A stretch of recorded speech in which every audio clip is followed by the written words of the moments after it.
सभी प्यारे बच्चों को नमस्कार। तो इस वीडियो में क्लास 10th मैथ जो हमारे पास अग्रवाल कंट्रोल पेपर है, तो इसमें 2023 सेट नंबर पहला हल कराने वाले हैं। यदि आपने से पहले के वीडियो नहीं देखे हैं तो उन सभी वीडियो का लिंक इस वीडियो के डिस्कशन बॉक्स में दे देंगे, तो वहां जाके आप देख सकते हो।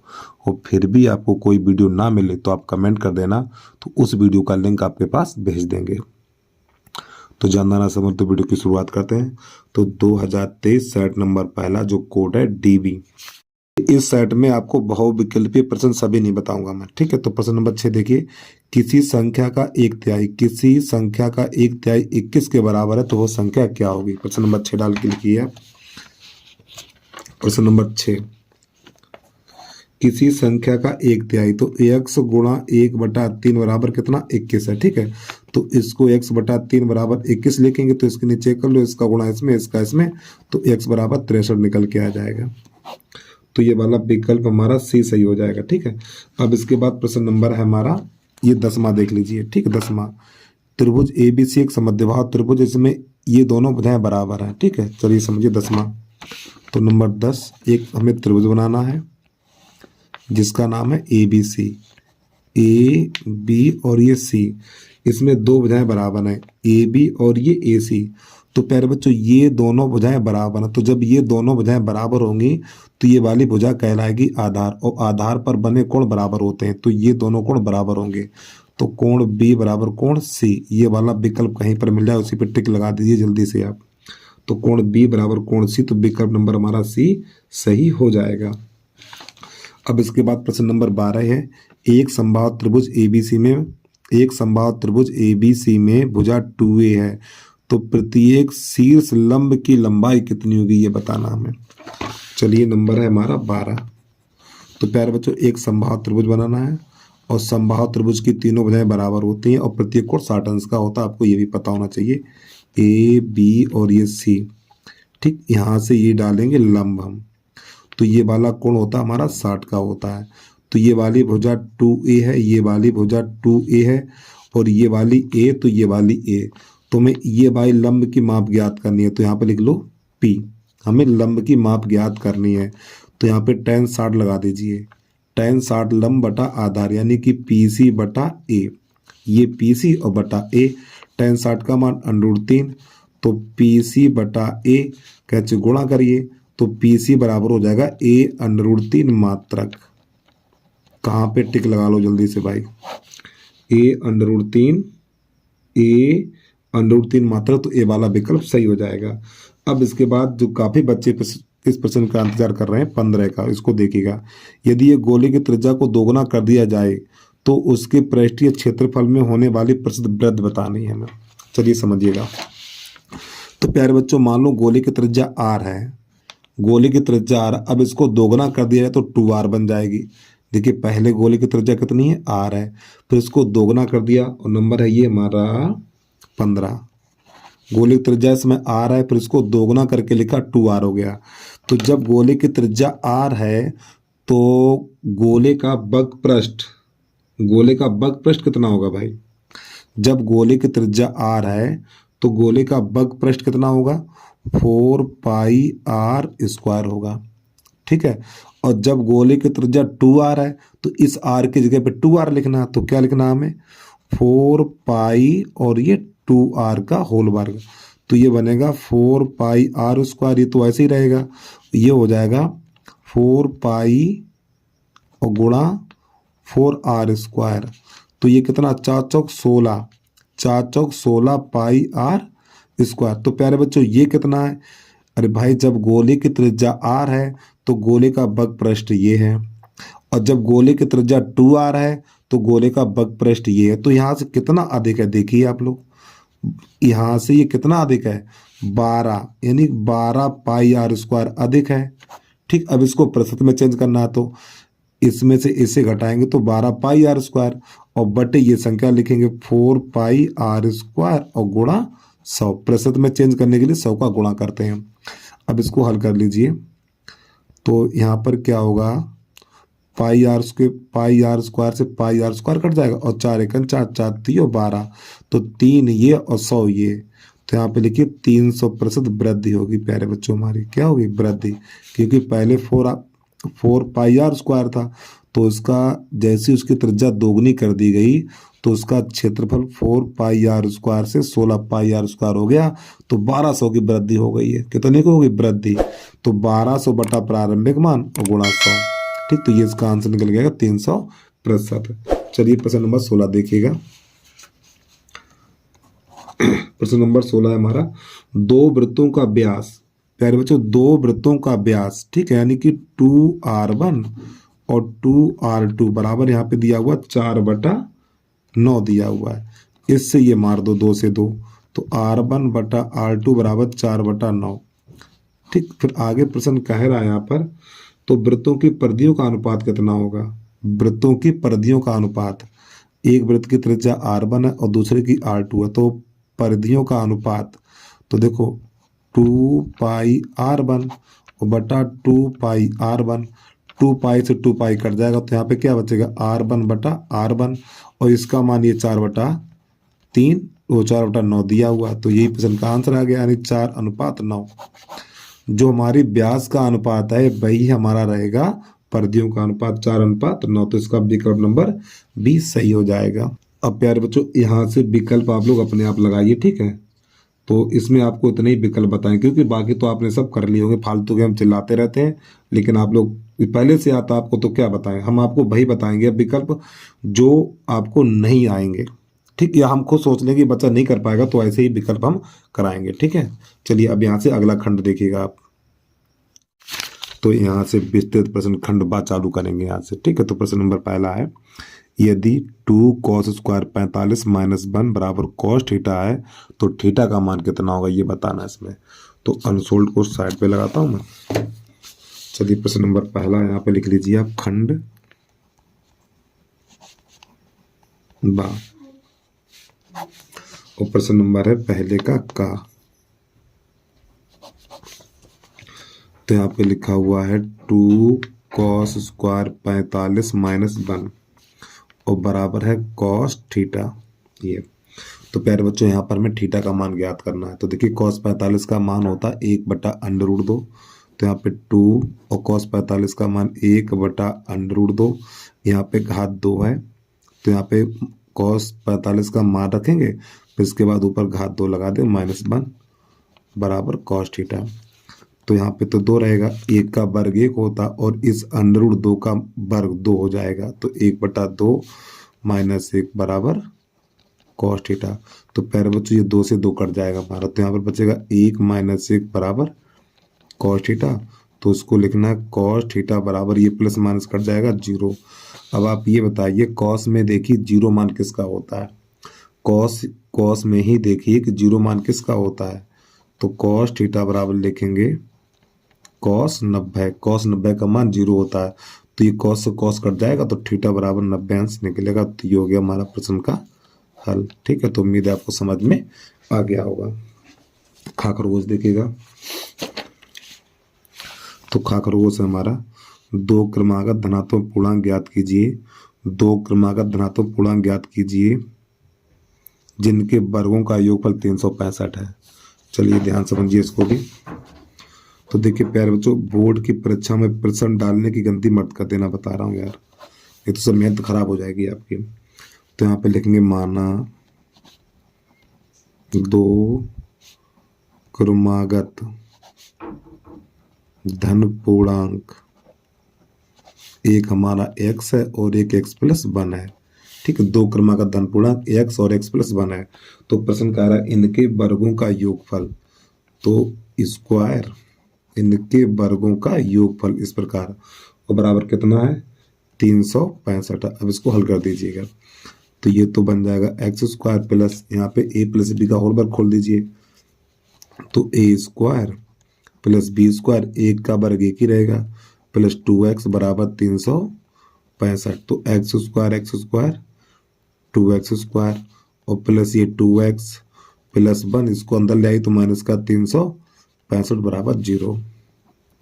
तो 2x² + 2x, 365 में से 1 घटाएंगे तो 364 बराबर 0 बचेगा हमारा। अब यहाँ से देखिए प्यारे बच्चों 2 का भाग लग रहा है सब में, ठीक है। तो आप लोग को 2 का भाग देने पर, देखो भाग देने पर सवाल सरल हो जाता है। या तो 2 का भाग लगा दो या फिर 2 कॉमन ले लो, बात एक ही है।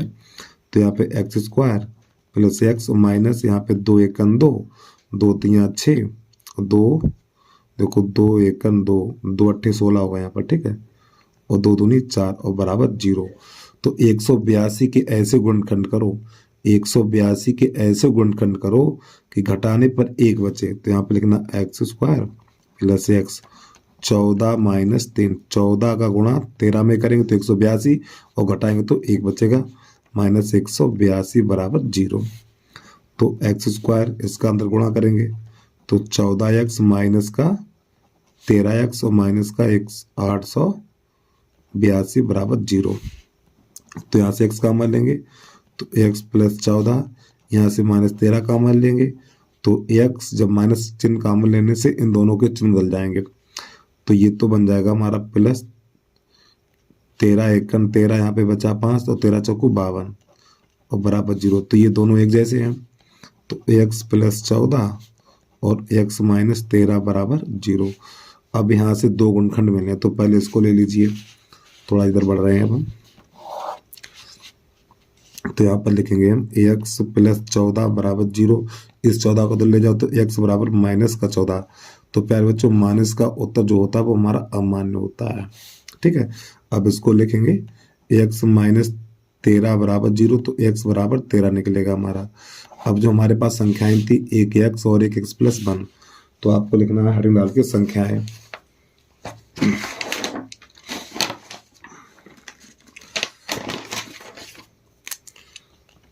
आपको यहाँ पे लिखना है संख्या एक x और एक x प्लस 13 है। तो प्यारे बच्चों ये दोनों संख्याएं हैं, तो x का मान ये 13 यहाँ पे लगाएंगे। और सॉरी माफी चाहता हूँ, यहाँ गलती कर दी मैंने, x प्लस 1 है यहाँ पर, x प्लस 1, ठीक। संख्या हमारी कौन सी, एक x और x प्लस 1 है। तो जो x का मान 13 है वो इसी में लगा दीजिए। तो एक तो हो जाएगा 13 का मान, ठीक है, 13 लिखा हुआ है यहाँ पे 13 रखा, यहाँ पे 13 और 1 14। तो ये प्रश्न का आंसर आ गया 13 का मान 14। चलिए भाई, इतना नोट करने के बाद प्रश्न नंबर अगला देखेगा गा गमला। इसको देखिए, बहुत ही बढ़िया बहुत ही प्यारा प्रश्न है। प्रश्न नंबर है पहले का गा, बिंदु x कामा y और 3 कामा 6 और माइनस 3 कामा 4 से समदूरस्थ है, ठीक है। तो x और y में संबंध ज्ञात कीजिए।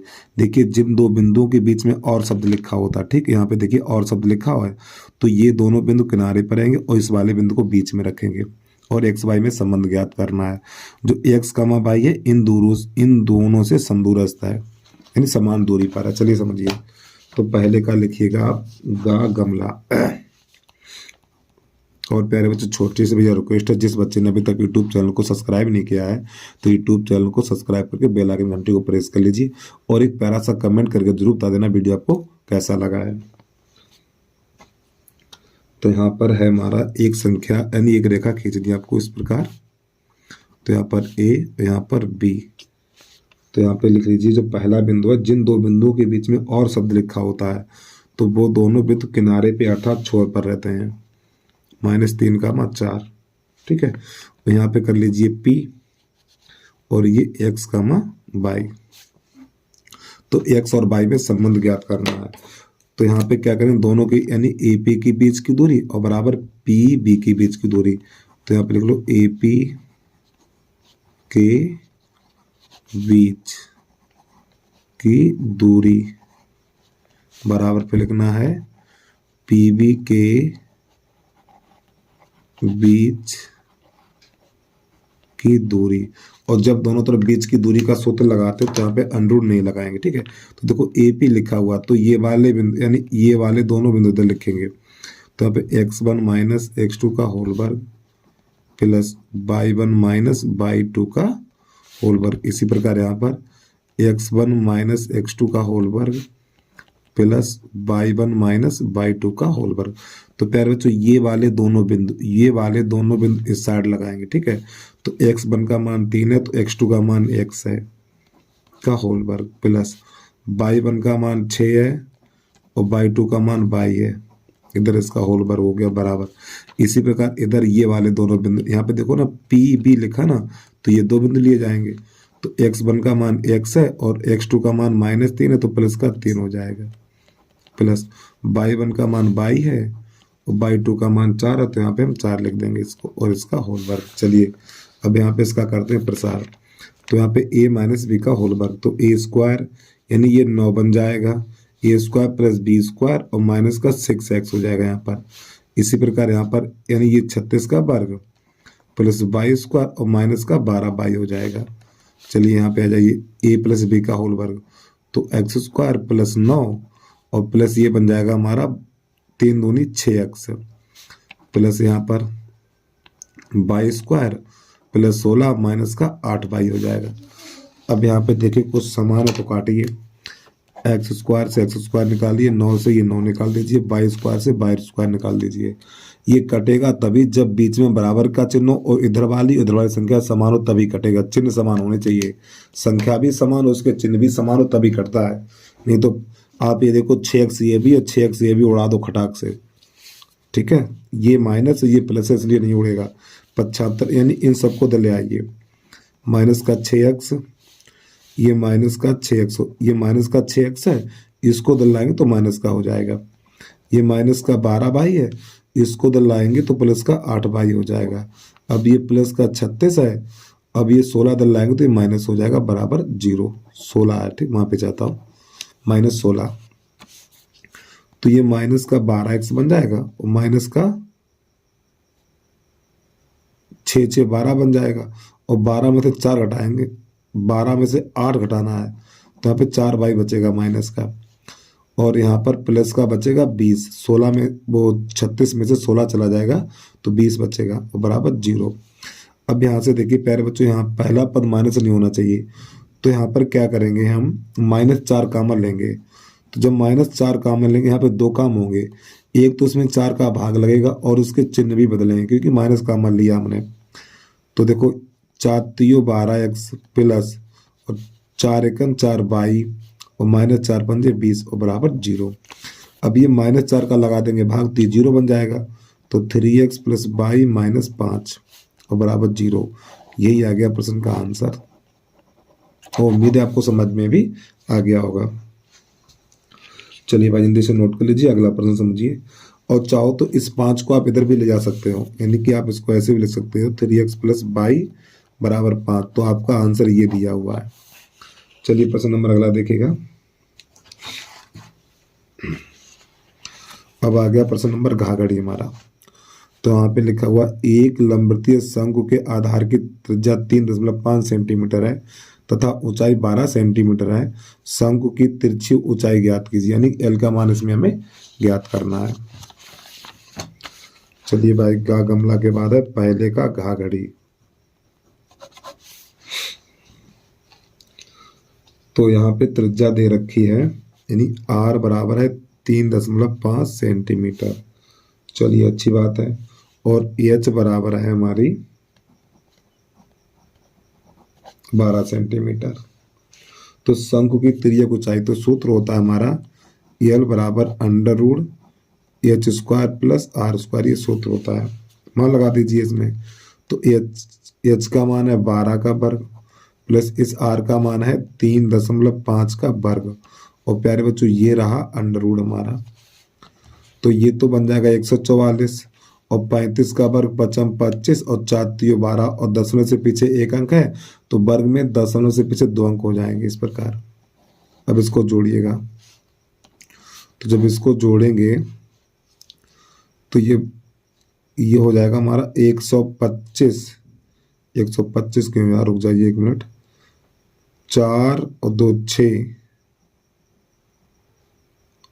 4 और 1 5 और 0.25 इस प्रकार। अब देखिए इसमें शॉर्ट ट्रिक काम क्या करेगी वो देखिए। देखो 25 को 5 लिखा जाएगा, 25 को 5 है। अब आप एक संख्या ऐसी बताइए, एक संख्या ऐसी बताओ कि जिसका वर्ग 156 से ज्यादा ना हो। अगर आपने 13 लिया, 13 का वर्ग 169 होता है, 13 का वर्ग 169 इससे ज्यादा हो गया, तो 12 बारी में 144, तो यहाँ पे 12 लिख दिया जाएगा, ठीक। और दशमलव से पीछे 1 जोड़ा बना है, तो दशमलव से पीछे 1 अंक हो जाएगा। तो प्यारे बच्चों ये हमारा आंसर निकल के आ गया, ये बराबर निकला 12.4। 5 सेंटीमीटर, यानी कि जो 15,625 यानी 156.25 है, ये हमारा 12.5 का वर्ग है।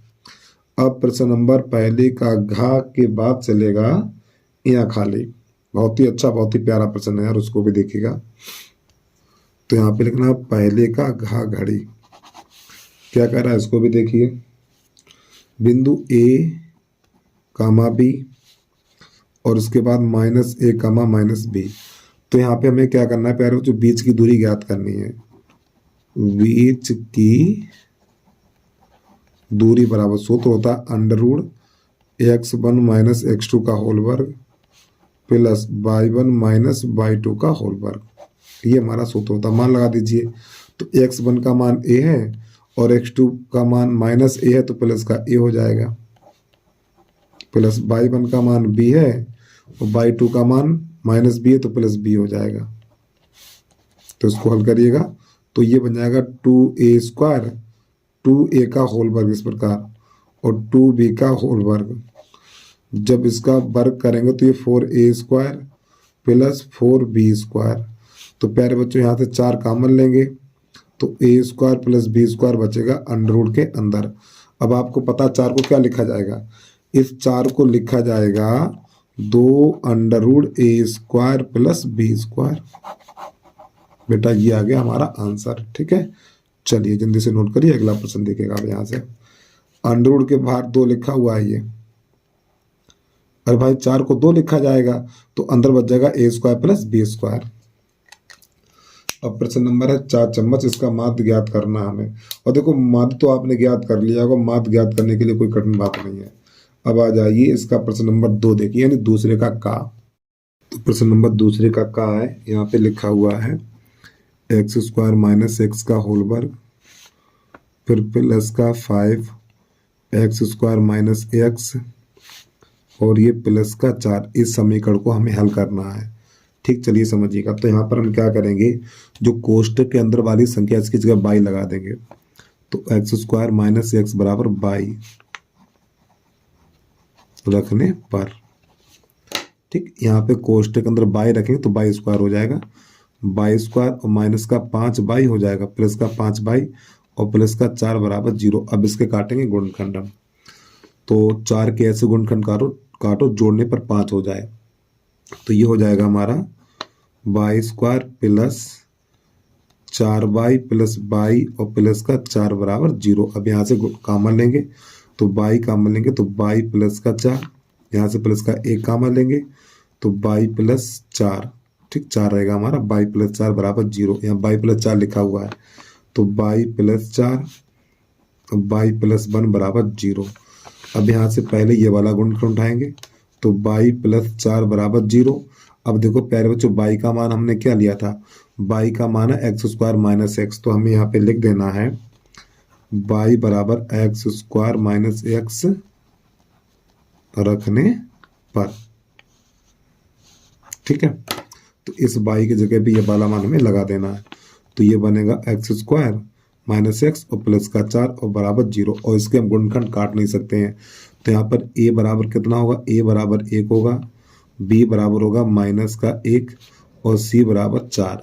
अब यहाँ पे विभक्त कर निकालेंगे तो d बराबर b² - 4ac। तो इसमें जब इस सूत्र में हम मान लगाएंगे तो d बराबर, देखिए b का मान -1 का वर्ग -4 गुणा 1 और c का मान 4, तो d बराबर हो जाएगा 1 और -4 चौक 16।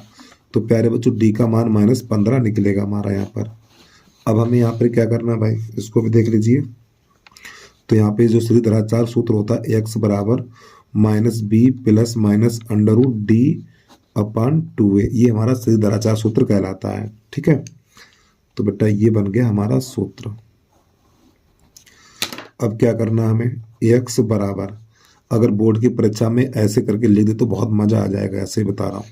ठीक, जैसे कि यहाँ पे रखने पर कितना ये नीले से लिख रहे हो, लाल तो यूज नहीं कर सकते हो आप, यहाँ बीच में काला फिट कर दो, फिर सूत्र आ गया, फिर काला इसे आउटलाइन कर दो, ऐसे करके बहुत मजा आ जाएगा कॉपी को चेक करने वाले, बता रहा हूँ। ठीक है, तो ये कर देना ऐसे करके। तो बी का मान देखिए -1 है, कहाँ है, बी का मान -1 है, तो ये माइनस माइनस प्लस हो जाएगा, तो यहाँ पर 1 और प्लस माइनस अंडर रूट, और डी का मान -15, तो माइनस का 15 बटा 2। ए का मान कितना है हमारा, ए का मान हमारा है प्यारे बच्चों 1, तो गुणा 1, तो x बराबर रहेगा 1 plus minus under root minus का 15 बटा 2। एक तो ये निकल के आ गया हमारा, ठीक, यहाँ पे मूल काल्पनिक है क्योंकि डी का मान माइनस निकल के आया है। अब यहाँ पे जो हमारा एक गुणनखंड बचा हुआ था ये वाला, अब इसको उठाएंगे हम, यहीं से यही प्रोसेस रहेगी हमारी हल करने की। तो y प्लस 1 बराबर 0, अरे भैया पहले हमने ये लिया था, अब की बार ये लेंगे, तो y प्लस 1 बराबर 0, और फिर यहीं पे वही प्रोसेस रहेगी, y बराबर एक्स स्क्वायर माइनस एक्स रखने पर लगा दीजिए मान, तो y की जगह पे यही मान लगाएंगे, तो x square minus x plus 1 बराबर 0। अब यहाँ पे इसके गुणनखंड नहीं काट सकते हैं, तो यहाँ पर a बराबर 1, b बराबर -1 और c बराबर 1, तो यहाँ पे d बराबर b स्क्वायर माइनस 4ac लगाएंगे, तो b का मान -1 का वर्ग -4 गुणा a का मान 1 और c का मान 1, तो 1 ये माइनस का 4, तो d बराबर निकलेगा माइनस का 3। ठीक है, अब यहाँ से विभक्त कर वाला सूत्र लगा दीजिए, तो x बराबर -d plus minus under root d/2a, ये हमारा सूत्र हो गया विभक्त कर का, सॉरी माफी चाहता हूँ, श्रीधराचार्य सूत्र ये हमारा। अब यहाँ मान लगा दीजिए, तो x बराबर देखो b का मान कितना है, b का मान -1 है, तो यहाँ +1 हो जाएगा, 1 प्लस माइनस अंडर रूट, और d का मान -3 है, तो माइनस का 3 बटा 2 गुणा 1, तो 1 प्लस माइनस माइनस का 3 और बटा 2। तो प्यारे बच्चों ये भी इसका आंसर निकल के आ गया, तो उम्मीद है आपको समझ में आ गया होगा। तो प्रश्न नंबर दूसरे का खास को देखिएगा, यहाँ पे दो समीकरण दिए हुए हैं, ठीक है। तो पहला समीकरण है हमारा 2x प्लस 3y बराबर है 11, और अगला समीकरण है हमारा 2x माइनस 4y और बराबर माइनस का 24। ये समीकरण नंबर 1 है, ये समीकरण नंबर 2। तो पहले इनके द्वारा हम x y के मान ज्ञात करेंगे, तो यहाँ पे चिन्ह बदल दो क्योंकि दोनों कट जाएंगे, माइनस प्लस और ये प्लस, तो प्यारे बच्चों 2x से 2x कट गया, तो 7y बराबर हो जाएगा 35, तो 7 एकम 7, 7 पन्ना 35, तो y बराबर 5, तो y का मान 5 निकला है। तो आप लिखिए y का मान समीकरण 1 चाहे 2 में लगा दो, ठीक है, 1 में रखने पर, तो जो y बराबर 5 को कहाँ पे लगाएंगे, 1 में लगा देंगे यहाँ पर, तो y की जगह पे 5 लगाएंगे, तो प्यारे बच्चों 15 बन जाएगा ये हमारा, तो हो जाएगा 2x प्लस 15 और बराबर 11, इस 15 को उधर भेजिए, तो 2x बराबर हो जाएगा 11 माइनस 15, तो 2x बराबर हो जाएगा माइनस का 4, 2 एकम 2, 2 दूनी 4, तो x बराबर -2 निकलेगा। तो एक जो हमें तीसरा समीकरण दिया हुआ है y बराबर mx प्लस 3, इसमें x y के मान निकालिए और m का मान मिल जाएगा। तो y का मान कितना 5 है, तो यहाँ 5 लगा दीजिए, m गुणा x का मान -2, तो यहाँ पे माइनस का 2 और प्लस का 3। तो प्यारे बच्चों इस 3 को उधर ले आओ, तो 5 माइनस का 3 और ये माइनस का 2m हो जाएगा। यहाँ पे नई लाइन से लिखना, माइनस का 2m बराबर 2, 5 में से 3 घटाएंगे 2 बचेगा, अब ये 2 से 2 कट जाएगा, तो यहाँ पे -m बचा हुआ, तो माइनस का चिन्ह इस 1 में लग जाएगा, तो m बराबर -1। तो प्यारे बच्चों ये प्रश्न का हल हो गया। चलिए अगला प्रश्न देखिएगा, प्रश्न नंबर गा गमला, बहुत ही अच्छा बहुत ही प्यारा प्रश्न है, ठीक है। पहले एक बार प्रश्न को दिखा दें हम आपको, देखिए, यदि कोई रेखा एक त्रिभुज ABC की भुजा, त्रिभुज ABC की भुजाओं AB और AC को क्रमशः D और E पर प्रच्छेद करे और भुजा BC के समांतर, तो ये सिद्ध करना हमें। चलिए समझिएगा, तो प्रश्न नंबर बहुत ही बढ़िया है बेटा, इस साल आने के चांस बहुत हैं इसके, दूसरे का गा गमला, ठीक। चलिए समझिए, तो पहले तो बनाना एक त्रिभुज इस प्रकार,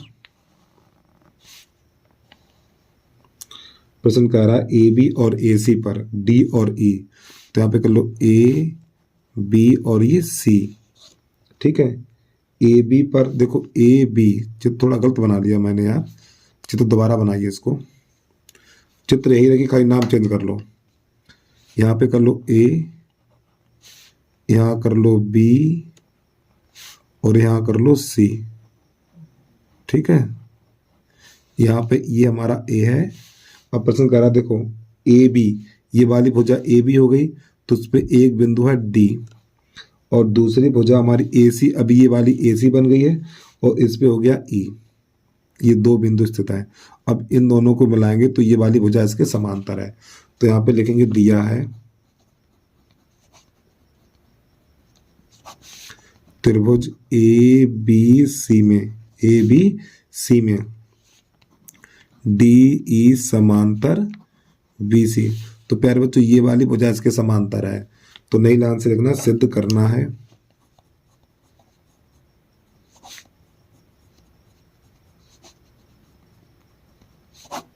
सिद्ध करना हमें ए डी बटा ए बी बराबर ए ई बटा ए सी, ये सिद्ध करना है। तो नई लाइन से लिखेंगे अब हम, यहां से लिखना उपपत्ति।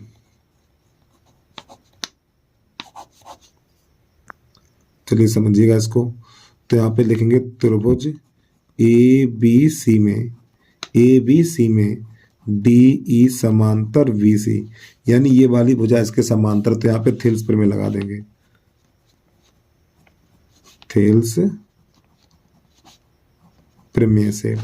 तो जब ये वाली भुजा इसके समांतर थेल्स प्रमेय होती है ए डी बटा डी बी और ए ई बटा ई सी।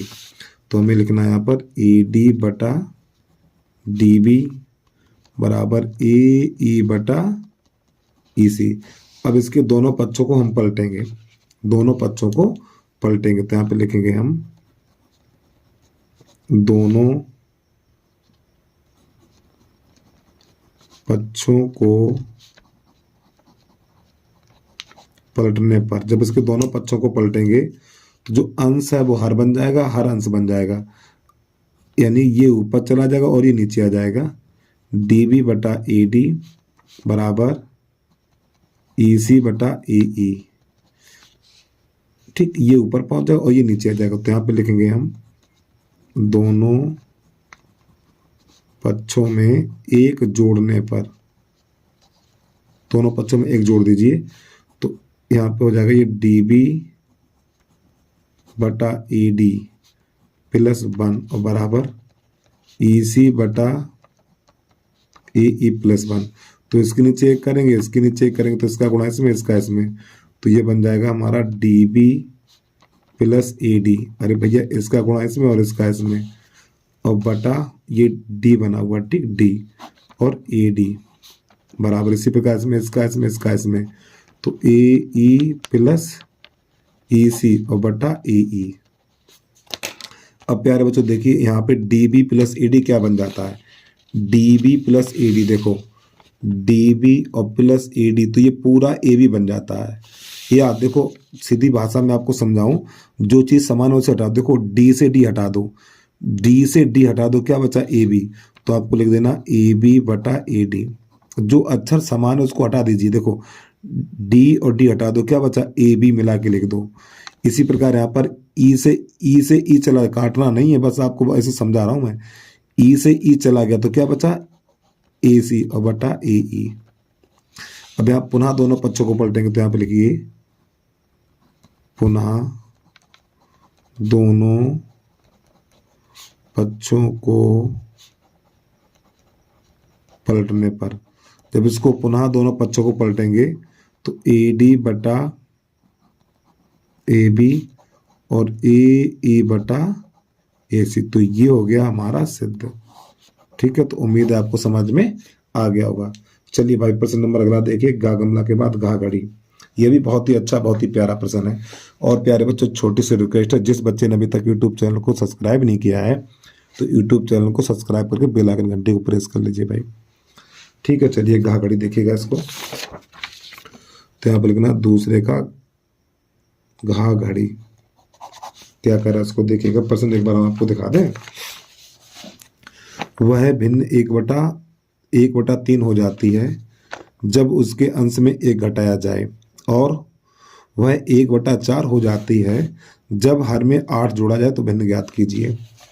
चलिए बेटा तो हो जा 60 पे, तो यहाँ पे लिखेंगे माना भिन्न बराबर x/y, ये हमारी भिन्न है। अब प्रश्न कह रहा है 1/3 हो जाती है। अरे 1/3 कब हो जाती है ये भी तो पता होना चाहिए। 1/3 हो जाती है कब, जब अंश में 1 जोड़ दें। नहीं, अंश में 1 घटा दे, तो इसके अंश में 1 घटा दो इस प्रकार, तो इसका इसमें इसका इसमें, तो ये 3x - 3 बराबर y। अरे भैया इसका गुणा इसमें इसका इसमें, y को दल ले आओ 3 को दल ले जाओ, 3x - y बराबर 3, ये बन गया समीकरण नंबर पहला। अब आगे प्रश्न कह रहा 1/4 हो जाती है जब हर में 8 जोड़ दें, तो भिन्न तो हमारी यही है x/y, हर में 8 जोड़ दो तो भिन्न 1/4 हो जाती है। इसको हल करिए, इसका इसमें इसका इसमें, तो ये 4x बन जाएगा हमारा, 4x बराबर हो जाएगा ये y + 8, इस y को दल ले आइए, 4x - y बराबर 8, ये समीकरण नंबर 2। अब समीकरण नंबर 1, 2 को हल करेंगे, तो यहाँ पे लिखेंगे समीकरण 1 तथा 2 को हल करने पर, तो इन दोनों को पास पास लिख लो, 3x - y बराबर 3 और 4x - y बराबर 8। चिन्ह बदलिए, माइनस प्लस और ये माइनस, तो ये दोनों कट गए, तो यहाँ पर बचा माइनस का x, 4x में से 3x जाएगा तो माइनस का x बचेगा, इधर माइनस का बचेगा हमारा 5, तो माइनस से माइनस कट गया, तो x बराबर 5। ठीक है, ये वाला मान समीकरण नंबर 1 में लगाओ चाहे 2 में लगा दो, 1 में रखने पर जो x बराबर 5 निकला तो 1 में यहाँ लगा दो, तो प्यारे बच्चों यहाँ पे 15 हो जाएगा ये, तो 15 - y बराबर 3। अब यहाँ पे क्या करो, y को उधर भेजो, 3 को उधर ले आओ, तो 15 - 3 बराबर y, तो y बराबर निकलेगा हमारा 12। तो प्यारे बच्चों जो मैंने शुरुआत में भिन्न मानी थी, तो भिन्न बराबर x/y, तो हमारा x का मान कितना 5 है, तो 5 लिख दीजिए, y का मान 12, तो 12 लिख दीजिए, और यही आ गया प्रश्न का आंसर। ठीक है, चलिए भाई प्रश्न नंबर अगला, घा घड़ी के बाद यहाँ खाली, उसको देखिएगा। प्रश्न नंबर है हमारा दूसरे का, यहाँ खाली, तो यहाँ पे लिखा हुआ x + 1/x बराबर 3, ये दिया हुआ, तो इसको हल करिए। तो यहाँ पे क्या करेंगे, इसका गुणा इसमें करिए, इसके नीचे कर लो, इसका इसमें इसका इसमें, तो ये बन जाएगा x², और भैया इसका गुणा इसमें इसका इसमें, +1 और बटा x बराबर 3, इसके नीचे करिए, इसका इसमें इसका इसमें, तो x² + 1 बराबर 3x, इसको अंदर ले आइए, तो x² प्लस, पहले माइनस का कर लीजिए, माइनस का 3x और प्लस का 1 बराबर 0। तो प्यारे बच्चों ये माइनस का चिन्ह लगा हुआ, ठीक है, तो यहाँ पे इसका गुणनखंड तो काट नहीं सकते हैं, तो इसके सीधा 4 सूत्र है, तो a बराबर मिलेगा 1, b बराबर -3 और c बराबर 1, तो d बराबर b² - 4ac, तो -3 का वर्ग -4 गुणा 1 गुणा 1, तो ये बनेगा 9 -4, तो प्यारे बच्चों d का मान 5 मिलेगा हमें। तो नई लाइन से सीधा 4 सूत्र लगा दीजिए, तो x बराबर -b + -√d/2a, तो -b का मान कितना है देखिएगा, b का मान -3 है, तो यहाँ माइनस का 3 लगाए तो प्लस का 3 हो जाएगा ये, और प्लस माइनस √ यहाँ पे 5 और बटा 2, a का मान कितना 1 है, तो यहाँ पे हल करेंगे 3 ± 5 बटा 2। तो बस प्यारे बच्चों इससे आगे हल नहीं कर सकते, हाँ कर सकते हैं इसको, ये प्लस माइनस इसको 2 बार लिख लीजिए, या करके लिख लो 3 + √5 बटा 2, एक बार प्लस लिख दो, एक बार माइनस लिख दो, 3 - √5 बटा 2, ये भी हमारे आंसर ठीक है। अगर आप इतना छोड़ दे तो कोई भी नंबर आप पे नहीं काटेगा। चलिए, तो प्रश्न नंबर 2 के बाद है, यानी कि दूसरे का यहाँ था, अब इसके बाद दूसरे का 4 चम्मच चलेगा, इसको देखिएगा कैसे हल करना है हमें। तो देखो दूसरे का 4, इसमें माध्यिका दे रखी, प्यारे बच्चों ये हमारी माध्यिका है और x y का मान ज्ञात करना है हमें, ठीक, बारंबारता का योग 60 है। तो प्रश्न नंबर दूसरे का अच्छा है, तो देखिए अभी मैं टेबल बना रहा था तो यहाँ पे गलती होगी, तो मैंने व्हाइटनर लगा लिया, तब तक इधर वाला हल करें, तब तक ये व्हाइटनर सूख जाएगा। चलिए समझिएगा। तो ये हमारा प्यारे बच्चों वर्ग अंतराल है और ये बारंबारता है। तो माध्यिका निकालने के लिए संचयी बारंबारता निकालनी पड़ती है। तो इसकी संचयी बारंबारता निकालेंगे तो यहाँ पे सबसे पहले 5 है तो 5 को ऐसे लिख लीजिए। अब इसमें इसको जोड़िए तो हो जाएगा x + 5। ठीक है, यानी पहले तो ये वाला 5 ऐसे लिख दिया जाएगा, फिर 5 में x जोड़ेंगे तो x + 5। अब x + 5 में 20 जोड़ेंगे तो x + 25। अब इसमें इसको जोड़ना है तो x प्लस हो जाएगा हमारा 40। अब इसमें इसको जोड़ना है तो x + 22 और प्लस 40। अब इसमें इसको जोड़ना है तो x + 22 और प्लस ये हो जाएगा हमारा 45। और प्यारे बच्चों ये जो बारंबारता का योग दे रखा है वो कितना है, बारंबारता का योग 60 है। तो प्यारे बच्चों बता दूं ये दोनों संख्याएं आपस में बराबर होती हैं, ये दोनों संख्याएं आपस में बराबर होती हैं और ये वाला मान n का कहलाता है, यानी n बराबर हमारा 60 है। तो यहीं पे निकालेंगे n/2 अर्थात 60/2। तो n/2 बराबर हमारा 30 निकलेगा। ठीक है, ये वाली दोनों संख्याएं आपस में बराबर होती है, यानी कि बारंबारता का योग और ये वाली संख्या, तो ये दोनों संख्याएं बराबर हो जाएंगी। तो यहीं पे लिख देना है आपको x + 22 और प्लस का 45 बराबर 60। 45 को उधर भेजिए तो x + 22 बराबर 60 - 45। तो x + 22 बराबर निकलेगा 15। ठीक, और इसको कर लेंगे समीकरण नंबर 1। अब यहाँ पे क्या करेंगे भैया, और जो प्रश्न में माध्य दिया हुआ है, माध्यिका दी, उसको थोड़ा समझ लीजिए उसका काम क्या है। माध्यिका बराबर हमें दे रखा है यहाँ पे प्रश्न में 28.5। तो प्यारे बच्चों ये माध्यिका दे रखी है, इसी का मुख्य काम है। ठीक है, चलिए क्या काम है। अब यहाँ पे जो थोड़ा, चलो इसको पूरा कर लें वर्ग अंतराल को, इसको हम तो थोड़ा ऊपर लिखे देने। यहाँ पे लिखेंगे 20 से 30, ये 30 से 40 और ये 40 से 50। ठीक है, ये था हमारा। अब आप ये देखिए प्यारे बच्चों, यहाँ पे देखिए ये जो माध्यिका है 28.5, 28.5 कहाँ पर मिलेगी, 28.5 प्यारे बच्चों 20 से 30 में मिलेगी। कहाँ पर मिलेगी, 30 में। तो यहाँ पे ये वाला मान हो जाएगा l का, यानी आपको यहाँ पे लिख देना l बराबर, प्यारे बच्चों l बराबर मिल जाएगा 20 आपको ये। ठीक है, और ये वाला मान हो जाएगा f का, ये वाला मान हो जाएगा f का। और इसके सामने फिर इसके ऊपर ये बन जाएगा हमारा CF, यानी संचयी बारंबारता बन जाएगा। अब इसके बाद देखो l का मान कितना मिल गया, अभी एक बार फिर समझिए आप। देखो सबसे पहले संचयी बारंबारता निकाली तो बेटा ये बारंबारता का योग 60 दे रखा, तो ये दोनों संख्या आपस में बराबर होते हैं, ये वाला n कहलाता है। और ये वाला काम करो या मत करो कोई दिक्कत नहीं है। देखो ये जो हमने निकाला है इसको करो या मत करो, लेकिन ये वाला मान n का होता है, n बराबर 60, और ये दोनों संख्या आपस में बराबर होती हैं। तो यहाँ पे इसको हल कर लिया x, यानी इन दोनों को बराबर करके हल कर दिया तो x + 22 बराबर 15 निकल के आया। अब प्रश्न में माध्यिका दी थी 28.5। अब आप ये बताइए 28.5 वर्ग अंतराल में कहाँ पर मिलेगा, यहीं पर मिलेगा। तो ये वाला मान l का हो जाएगा और इसके सामने f, और इससे सामने जो संचयी बारंबारता ना, इसके सामने से ऊपर वाला ये CF बन जाएगा हमारा। अब यहाँ पे इसके निकालना है सूत्र को माध्यिका बराबर।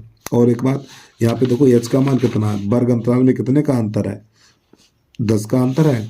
तो यहाँ पे लिख दो h बराबर 10। तो यहाँ पे लिखेंगे माध्यिका बराबर l + n/2 - CF और बटा f × h, ये हमारा माध्यिका का सूत्र होता है। अब l का मान 20 ऊपर बता चुका हूं मैं आपको, तो माध्यिका की जगह पे लिख दो 28.5 और l की जगह पे 20 शुरुआत में बता चुका हूं। और n/2 का मान देखो, n/2 का मान हमने 30 निकाला तो यहाँ पे 30 लिख दीजिए, माइनस CF का मान है हमारा x + 5, यहाँ पे कोष्टक लगाना हमें। और इस f का मान हमारा 20 है तो यहाँ पे 20, और h का मान हमारा 10 है तो यहाँ पे गुणा में 10 कर लीजिए। तो 10 × 10, 10 दूनी 20 से आप काट सकते हो। यहाँ पे प्लस का चिन्ह का मापे चाहता हूँ, इसको दिलाइए 28.5 माइनस का 20 और बराबर ये बचेगा हमारा 30। और जब कोष्टक से बाहर माइनस का चिन्ह तो अंदर वाले चिन्ह बदल जाएंगे। इस 20 को दिलाए तो माइनस का हो गया, इसका चिन्ह बदलेगा तो -x -5 और बटा 2, ये तो टाटा फेस हो गई इससे। अब यहाँ पे बचेगा हमारा 8.5 बराबर यहाँ पर बचेगा हमारा ये 25 माइनस एक्स बटा 2। अब प्यारे बच्चों कैसे गुणा करिए, इसका इसमें और इसका इसमें। तो जब इसका इसमें गुणा करेंगे तो ये बन जाएगा 16, ठीक है। 2 पंजे 10 और 2 अट्ठे 16, 17 बन जाएगा। 2 पंजे 10, 2 अट्ठे 16 और 1 17, इतना बन जाएगा हमारा। ये बन जाएगा 25 माइनस एक्स। अब एक्स इधर ले आओ, 17 को उधर भेजो, तो एक्स बराबर हो जाएगा 25 माइनस 17, तो एक्स बराबर निकलेगा 8। ठीक, ये एक मान निकल के आ गया। ये वाला मान समीकरण नंबर 1 में लगा दो, तो यहाँ पर लिख दो 1 में रखने पर, तो जो हमारा x बराबर 8 निकला, तो x बराबर 8 यहाँ पे लगा दीजिए, तो ये बनेगा जाके हमारा 8 प्लस y बराबर 15। इस 8 को उधर भेजिए, तो y बराबर 15 माइनस 8, तो y बराबर 7। तो प्यारे बच्चों y का मान 7 निकला है और x का मान 8 निकला, तो ये आ गया प्रश्न का आंसर। ठीक है, तो उम्मीद है आपको समझ में आ गया होगा भाई। चलिए प्रश्न नंबर 4 चम्मच के बाद है प्रश्न नंबर 3, उसको देखिएगा आप लोग। अब ये तो आपने कर लिया होगा, फिर भी मैं बता दे रहा हूं आपको। 2 घनों जिनमें से प्रत्येक का आयतन 64 घन सेंटीमीटर है के संलग्न पलकों को मिलाकर एक ठोस बनाया जाता है, तो प्राप्त घनाभ का पृष्ठीय क्षेत्रफल ज्ञात कीजिए। चलिए समझिए इसको। तो प्रश्न नंबर है 3। तो प्यारे बच्चों यहाँ पे 2 घन है हमारे पास, 2 घन।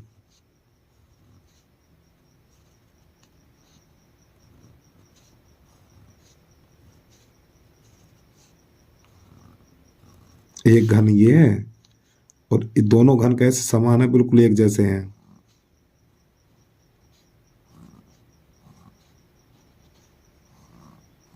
ठीक है, इसका भी आयतन 64 है और इसका भी आयतन 64 है, और घन की भुजाएं बराबर होती हैं, तो ये वाली भुजा ए है और ये वाली भुजा भी ए है। तो यहाँ पे घन का आयतन लिखा हुआ है, घन का आयतन बराबर दिया हुआ प्रश्न में 64, तो मैंने लिख दिया 64। ठीक है, तो घन का आयतन होता है भुजा क्यू, भुजा क्यू, और ये हमारा 4 पे घात 3, 4 घन है, तो ये घात से घात चली जाएगी, तो जो हमारी घन की भुजा निकलेगी बेटा, घन की भुजा निकलेगी 4 सेंटीमीटर। अब यहाँ समझिएगा, यानी इस घन की जो भुजा निकली है ये 4 है। कितनी है? ये वाली भुजा 4 है। जब ये 4 है तो ये भी 4 होगी, ये भी 4, ये भी 4, ये भी 4, ये भी 4, हर जगह, यानी कि इसमें 12 किनारे होते हैं और 12 किनारों की लंबाई समान होगी। अब प्रश्न ये कह रहा इन दोनों घनों को आपस में मिला दिया गया। अरे भाई ये अभी दूर दूर है ना, जब इन दोनों को इकट्ठा करेंगे तो लंबाई इसकी बढ़ जाएगी। कैसे बढ़ेगी देखिएगा आप लोग। ये दोनों घन अभी दूर दूर हैं, जब इन दोनों को हम इकट्ठा करेंगे, अभी करके दिखा रहा हूँ, परेशान ना हो, हर चीज समझ में आएगी, बस थोड़ा वीडियो एंड तक देखिएगा आप लोग।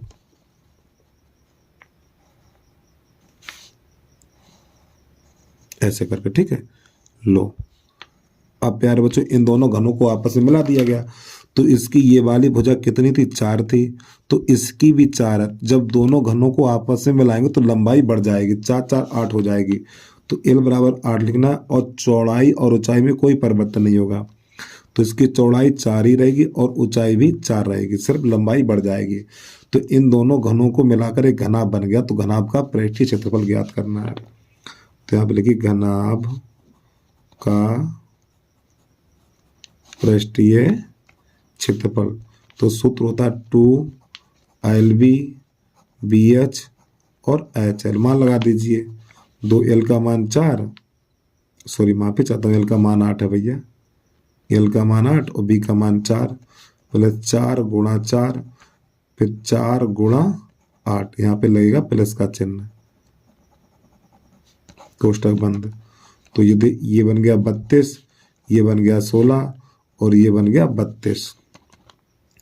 तो इसको जोड़ेंगे तो ये जाएगा 16 64, 64 में 16 जोड़ेंगे 80, तो प्यार बच्चों अंदर वाली संख्या बन जाएगी हमारी 80।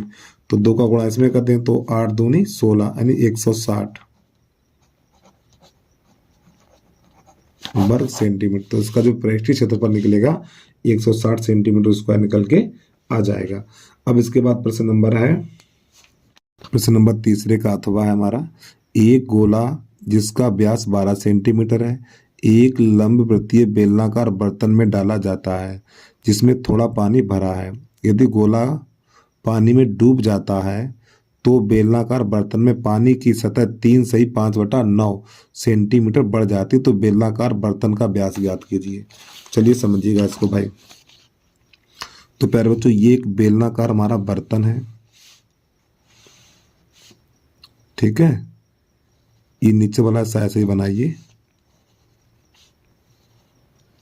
ये अब इसके अंदर एक कांच का गोला डाला जाता है, ठीक। मान लो कोई गोला डाला जाता है ये इस प्रकार। तो जो इसमें पानी भरा हुआ है वो कुछ ऊपर उठ जाता है। कितना उठ जा रहा है प्रश्न में दे रखा है, आपको देख सकते हो। तो यानी एच बराबर यहाँ पे दे रखा है। ये बेलन की हमारी ऊंचाई बन जाएगी 3/5/9 सेंटीमीटर पानी ऊपर उठ जाता है। कब? जब इसको गोले को डाल दिया जाता है इसके अंदर। तो यहाँ पे लिखेंगे गोले का व्यास। सबसे पहले लिखिएगा आप लोग गोले का व्यास, ठीक है। कितना है? 12 सेंटीमीटर। तो व्यास को यानी यहाँ पे गोले की त्रिज्या छोटी आर लेंगे, ठीक है। तो 2r बराबर 12, 2 एकन 2 और 2 छंग 12, तो r बराबर 6 सेंटीमीटर निकलेगा इतना हमारा। ये हमारी गोले की त्रिज्या निकल के आ गई। अब हमें बेलन का व्यास ज्ञात करना। तो यहाँ पे लिखेंगे बेलन की ऊंचाई। तो प्यारे बच्चों, बेलन की ये जो हमारी ऊंचाई ये वाली है, ठीक है, जो 3/5/9 सेंटीमीटर पानी ऊपर उठ जाता तो बेलन की ऊंचाई बन जाएगी h बराबर हो जाएगा 3/5/9। तो 9 × 27 5 32। तो h बराबर हो जाएगा हमारा 32/9। और यहाँ पर हमें क्या ज्ञात करना है? इस बेलन का व्यास ज्ञात करना। तो 2r बराबर लिख लो, बड़ी आर कर लो यहाँ पर इसकी, क्योंकि छोटे तो ऊपर ले सके। 2r बराबर क्वेश्चन मार्क। तो अब यहाँ पर क्या करेंगे? इस बेलन का आयतन बराबर गोलन का आयतन, यानी बेलन का आयतन बराबर गोले का आयतन। तो यहाँ पे लिखेंगे बेलन का आयतन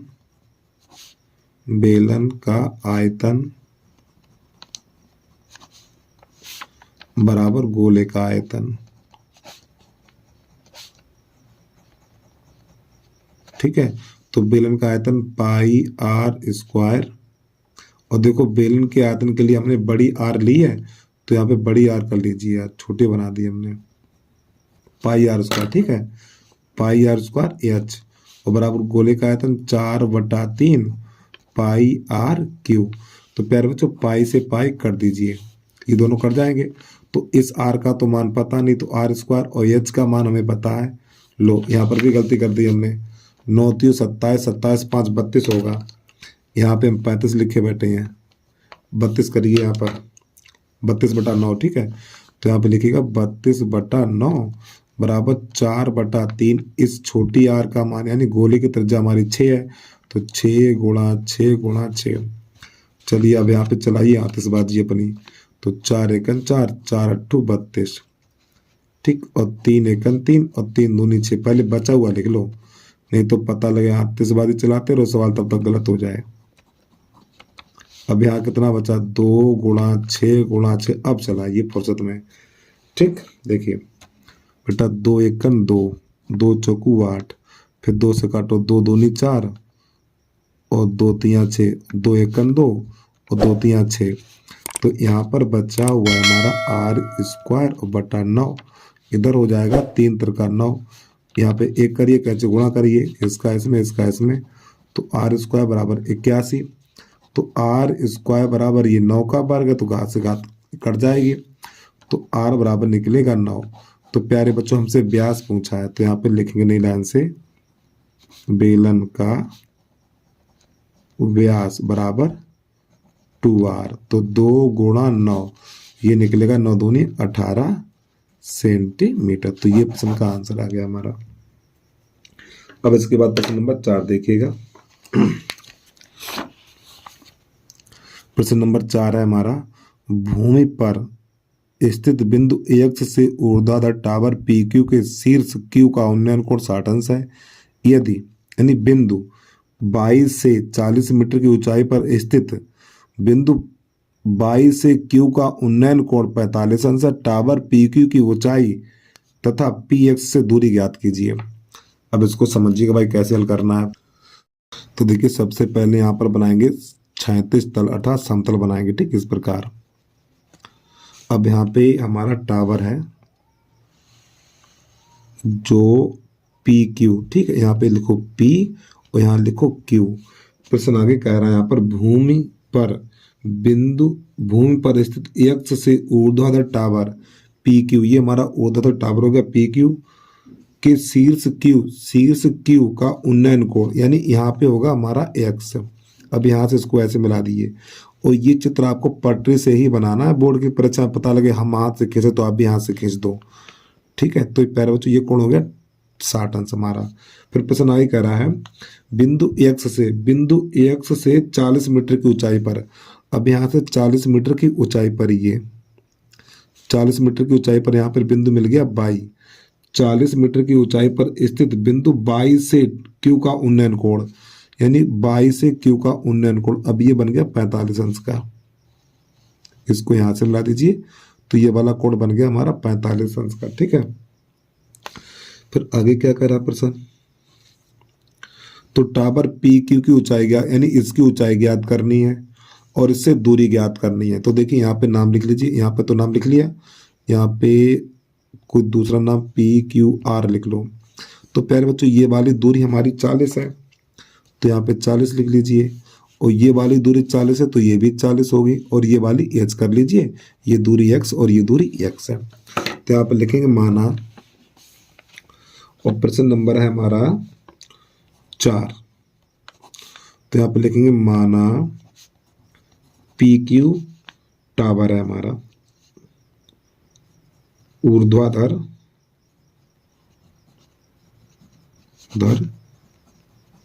टावर है।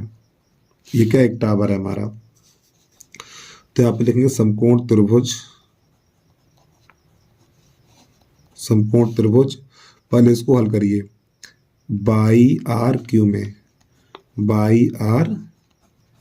में तो हमें लिखना है tan 45 लंब बटा आधार एच बटा एक्स, और tan 45 का मान 1 होता है, ये तो बच्चे को पता है यार, तो x बराबर एच हो जाएगा हमारा। अब इसके बाद समकोण त्रिभुज एक्स बाई पी में, समकोण त्रिभुज एक्स पी, अरे भैया एक्स पी क्यू में, तो हमें लिखना है tan 60, तो ये बनेगा एच प्लस 40 और बटा एक्स। तो tan 60 का मान √3 है, तो एच प्लस 40 बटा एक्स का मान लगा दीजिए एच, और भैया इस एक्स की जगह पे एच लगा दीजिए।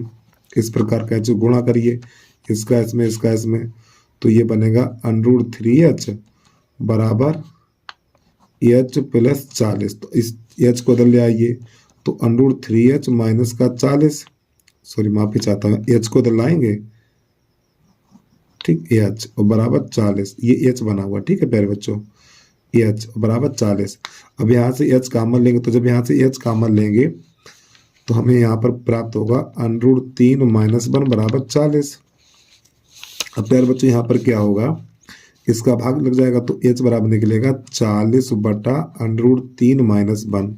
अब इसका परमेकरण करेंगे तो परमेकरण करने पर चिन्ह बदल जाते हैं, और ये √3 के ऊपर इधर नहीं है, ठीक है, √3 है खाली, तो इसका जब परमेकरण करेंगे तो √3 माइनस 1 और बटा √3 प्लस 1, ये माइनस से प्लस हो जाएगा दोनों जगह, तो एच बराबर निकलेगा हमारा 40 √3 प्लस 1।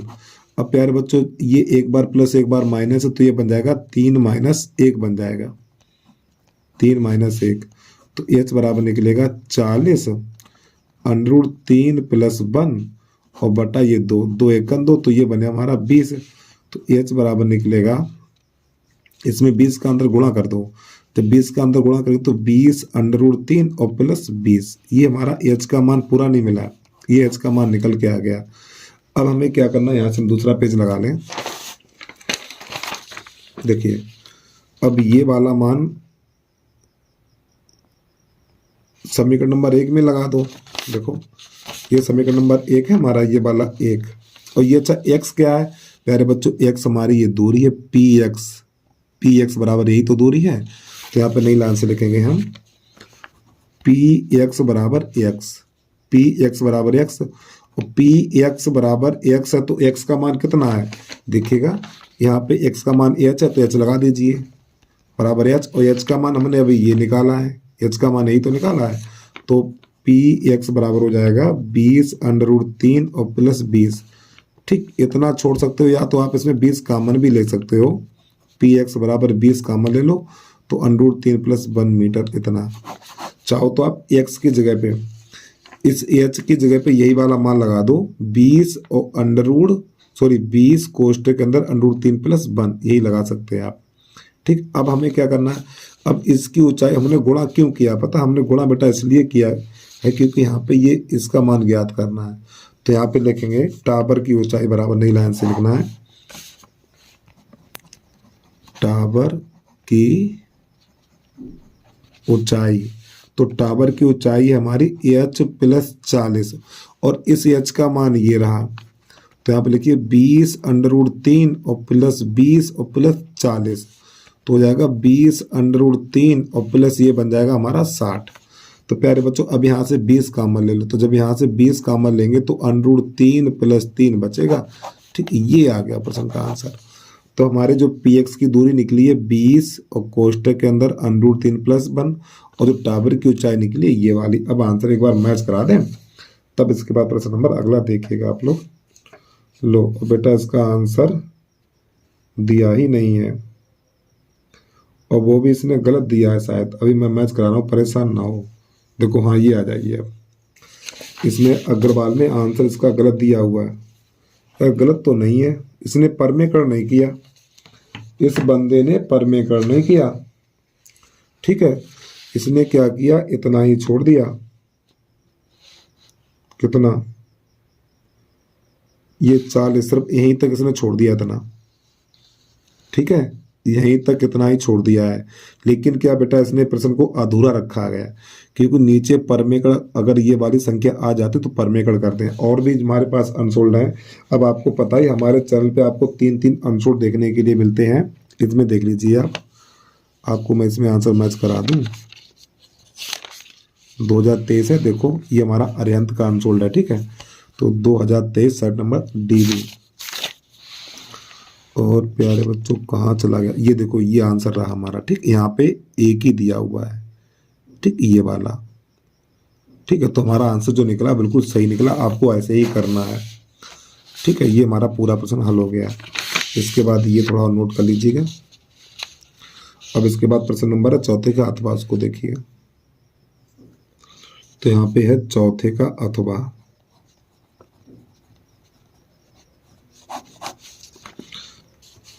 एक बार प्रश्न पढ़ के सुना दें मैं आपको। एक नाव से जो एक पुल की ओर आ रही है, किसी क्षण पुल का उन्नयन कोण 30 देखा गया। नाव के उसी चाल से 4 मिनट के पश्चात पुल का उन्नयन कोण 60 अंश हो गया। नाव को पुल तक पहुंचने में कितना समय लगा ये ज्ञात करना है इसमें। चलिए समझिएगा। तो प्यारे बच्चों एक नाव से जो एक पुल की ओर जा रही है, तो प्यारे बच्चों ये हमारा पुल है, ये मान के चलिए नदी है हमारी। ठीक है, अब प्रश्न यहाँ पे कह रहा है किसी क्षण पुल का उन्नयन कोण, जैसे पुल नाव यहाँ पर है, ठीक, उन्नयन कोण यहाँ से इसकी चोटी देखी गई पुल की, तो ये कोण बना हमारा 30 अंश का। अब ये नाव हमारी चल रही है तो यहाँ से यहाँ तक पहुँच गई, तो जब यहाँ से यहाँ तक पहुँचने में 4 सेकंड का समय लगा। अभी नाव यहाँ पर थी तो यहाँ से उठ के यहाँ पहुँच गई, उठ के नहीं चल के, तो यहाँ से लेके यहाँ तक पहुँचने में 4 मिनट का समय लगा। तो ये दूरी 4 मिनट कर लीजिए, इसको यहाँ से मिला दीजिए तो कोण 30 से 60 हो गया, तो यहाँ पे कर लीजिए 60। तो चित्र बन के तैयार हो गया। तो हमें ये बताना है, देखो पहले नाव यहाँ से यहाँ गई, तो जब यहाँ से यहाँ तक यानी पुल तक पहुँचने में कितना समय लगेगी ये बताना। तो ये वाली दूरी हमारी x है, A B C और ये D, और इसमें कुछ ऊंचाई तो दी नहीं है, खाली कोण ही दिए हुए हैं। चलिए तो यहाँ पे लिखेंगे माना CD एक पुल है, क्या है ये पुल। तो समकोण त्रिभुज लेना हमें, यानी पुल की ऊंचाई ज्ञात करनी है, ठीक है, ये वाली समकोण त्रिभुज बी सी डी में, नहीं पुल की ऊंचाई भी ज्ञात करनी है हमें इसमें, ठीक है, और ये भी बताना है कि नाव यहाँ से यहाँ तक पहुंचने में कितना समय लेगी, ठीक, नाव पुल तक पहुंचने में कितना समय लेगी ये बताना है। तो समकोण त्रिभुज बी सी डी में यानी इस एक्स का मान ज्ञात करना है। तो यहाँ पे लिखेंगे tan 60, तो एच बटा एक्स, और tan 60 का मान √3 है, एच बटा एक्स इसके नीचे एक कर लीजिए, तो एच बराबर निकलेगा √3x इतना। अब इसके बाद लिखेंगे समकोण त्रिभुज ए सी डी में, समकोण त्रिभुज ए सी डी में tan 30 एच बटा 4 + एक्स, और tan 30 का मान 1 बटा √3, और इस एच का मान ये देखो रहा ऊपर √3x और बटा 4 + एक्स, कैसे गुणा करिए, इसका इसमें इसका इसमें, तो जब इसका इसमें गुणा करेंगे तो इसका इसमें करेंगे खाली 3 रह जाएगा, 3x बराबर हो जाएगा 4 + एक्स। अब इस x को उधर ले आइए, 3x - x बराबर 4, तो 2x बराबर 4, 2 × 2, 2 दूनी 4, तो x बराबर 2 निकलेगा, ठीक। ये क्या निकला, अरे भैया ये वाली दूरी निकल के आ गई हमारी, ये वाली दूरी कितनी निकली है, 2 मिनट निकल के आए, क्योंकि ये दूरी मिनट में है तो ये भी मिनट में ही होगा, तो ये आ गया आंसर 2 मिनट, ठीक है। तो उम्मीद है आपको समझ में आ गया होगा। चलिए भाई अगला प्रश्न देखिए, अगर यहाँ से टावर की ऊंचाई पूछे, आपसे टावर की ऊंचाई पूछे तो इस x का मान यहाँ पे लगा दीजिए, तो 2 √3 टावर की ऊंचाई हो जाएगी, लेकिन यहाँ यहाँ हमसे पूछा नहीं उसने, ठीक है। अब इसके बाद प्रश्न नंबर 5 देखिएगा, तो प्रश्न नंबर 5 है हमारा,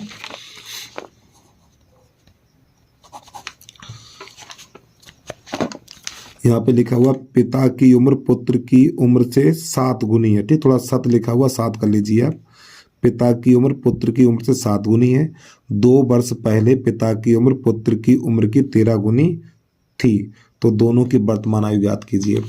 तो सबसे पहले लाइन लिखनी है हमें, माना पिता की वर्तमान आयु, ठीक, और बराबर x वर्ष, और पुत्र की वर्तमान आयु, पुत्र की वर्तमान उम्र या फिर आयु बराबर 22 वर्ष। यहाँ तक तो कोई दिक्कत नहीं है। और प्यारे बच्चों गुणा हमेशा छोटी संख्या में होता, ध्यान रखिएगा। अब प्रश्न यहाँ पे कह रहा है 2 वर्ष पहले, 2 वर्ष पहले, देखो पहले के लिए घटाते हैं और बाद के लिए जोड़ते हैं, तो पहले क्या करिए x बराबर 22 कर लीजिए, 2 वर्ष पहले, तो इसमें 2 घटा दो और इसमें 2 घटा दो, 2 वर्ष पहले, दोनों में 2 2 घटा दिया।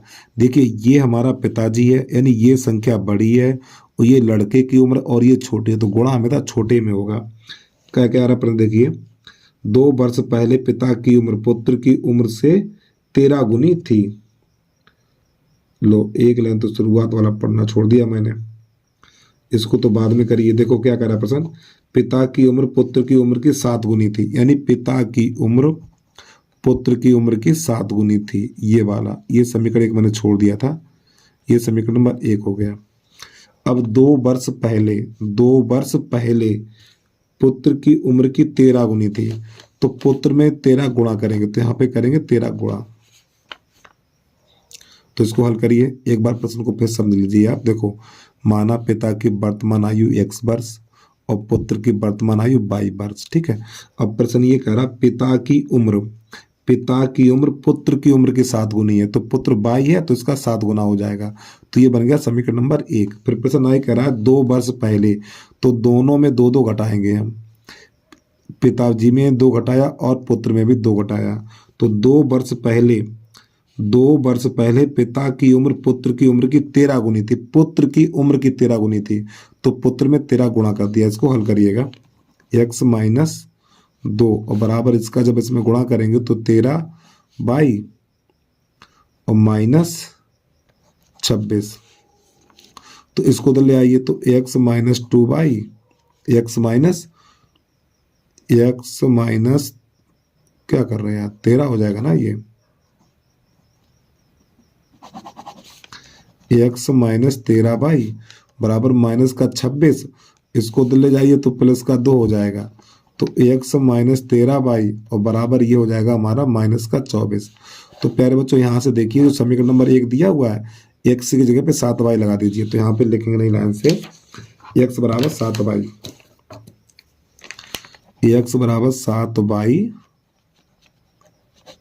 रखने पर तो एक्स की जगह पे 7y लगा दीजिए यहाँ पर, तो 7y माइनस का 13y और बराबर माइनस का 24, तो यहाँ पर माइनस का 6y बराबर माइनस का 24, माइनस से माइनस 6 का 6, 6 चौक 24, तो y बराबर 4।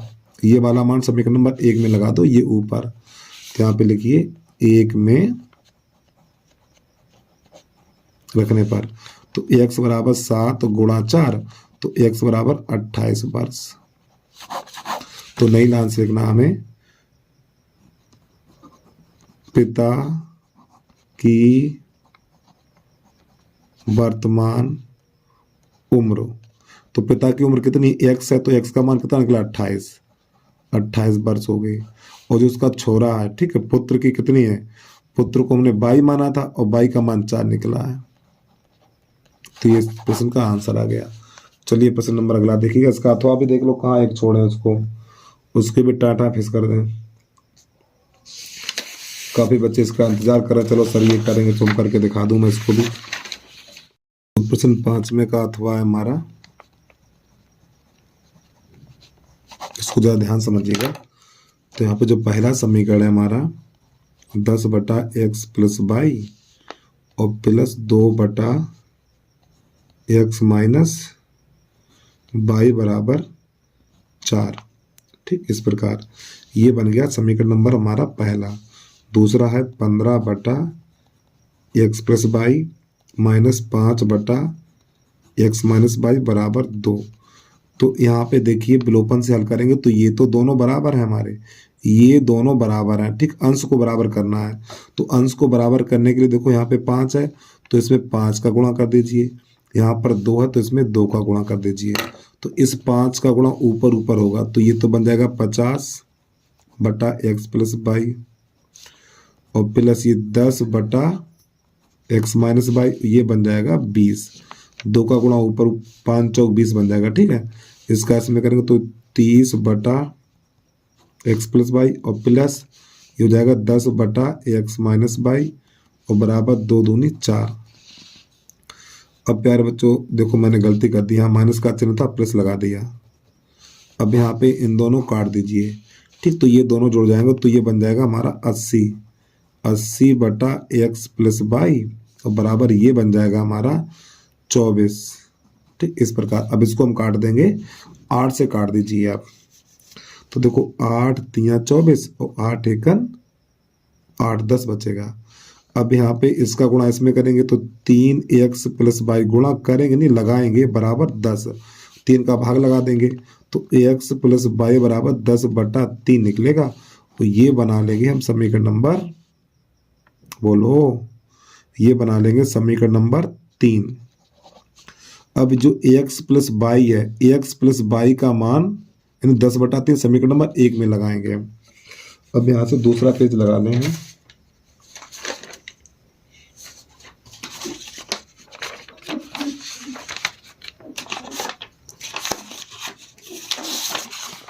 देखिएगा। तो नई लाइन से लिखना हमें जो हमारा x प्लस वाई बराबर 10 बटा 3 है, तो x प्लस वाई बराबर 10 बटा 3 समीकरण 1 या 2 में कहीं पर भी लगाइए आप। तो यहाँ पे लिख लें हम 1 में रखने पर ये वाला मान कहाँ लगाएंगे, 1 में लगाएंगे, तो 1 कहाँ पर, यही तो 1। चलिए लगाइए इसका मान अब। तो पहले 10 बटा इस x प्लस वाई की जगह पे 10 बटा 3 लगाना है, इस प्रकार, प्लस 2 बटा एक्स माइनस वाई और बराबर 4। तो प्यारे बच्चों ये 3 ऊपर चला जाएगा तो ये बन जाएगा 30 बटा 10 प्लस 2 बटा एक्स माइनस वाई बराबर 4। थोड़ा और आगे बढ़िए तो 0 से 0 कट जाएगा, इस 3 को उधर भेजो तो यहाँ पर 2 बटा एक्स माइनस वाई बराबर 4, ये माइनस का 3 हो जाएगा, तो 2 बटा एक्स माइनस वाई बराबर 1। तो इसका कैसे गुणा करिए, इसका इसमें, इसका इसमें, तो x माइनस वाई बराबर 2। तो प्यारे बच्चों ये बना समीकरण नंबर 4। अब यहाँ पर हम क्या करेंगे, समीकरण 4 तो ये बन गया, और समीकरण जो 3 हमारा नीचे बनाया था मैंने ये वाला, ठीक, ये वाला उठा के इसके पास लगा दीजिए आके यहाँ पर। तो जो हमारा समीकरण नंबर 3 था, x प्लस वाई बराबर 10/3, ये 3 था हमारा। अब इन दोनों को यहीं पे हल कर दीजिए। लो बेटा ये तो हो गया टाटा एफएस, x 2x, ये इन दोनों को जोड़ेंगे तो 2 + 10/3, तो 3 दूनी 6 हो जाएगा, तो ये बन जाएगा हमारा 16। 2x बराबर ये हो जाएगा 16/3, तो 2 एकम 2 और 2 अट्ठे 16, तो जो हमारा x का मान निकलेगा 8/3। ये कितना निकल के आ गया, पहले एक बार ये आंसर देख लें। 8/3, हाँ सही निकल के आ गया 8/3। अब ये वाला मान समीकरण नंबर 3 में लगाओ चाहे 4 में लगाओ, तो यहाँ पे जो x का मान ये वाला निकला, तो यहाँ पे लिखेंगे हम x का मान समीकरण 4 में रखने पर, तो जो हमारा x का मान 8/3 निकला, ये वाला मान हमें कहाँ लगाना, 4 में लगाना है। चाहे 4 में लगा दो या 3 में लगाओ, चलो 3 में लगा दो, ठीक है। तो x की जगह पे यहाँ पर 8/3 लिखना है हमें, तो यहाँ पे लिखेंगे 8/3 प्लस y बराबर 10/3, इसको उधर भेजिए तो y बराबर हो जाएगा 8 10/3 माइनस 8/3, ये संख्या इधर जाएगी तो माइनस का हो जाएगा, तो y बराबर 8 में से 10 अरे यार 10 में से 8 घटाओ ना, तो 2/3। तो बस प्यारे बच्चों यही आ गया प्रश्न का आंसर, ठीक है। तो बस प्यारे बच्चों आज के लिए इतना ही। जय हिंद, जय भारत।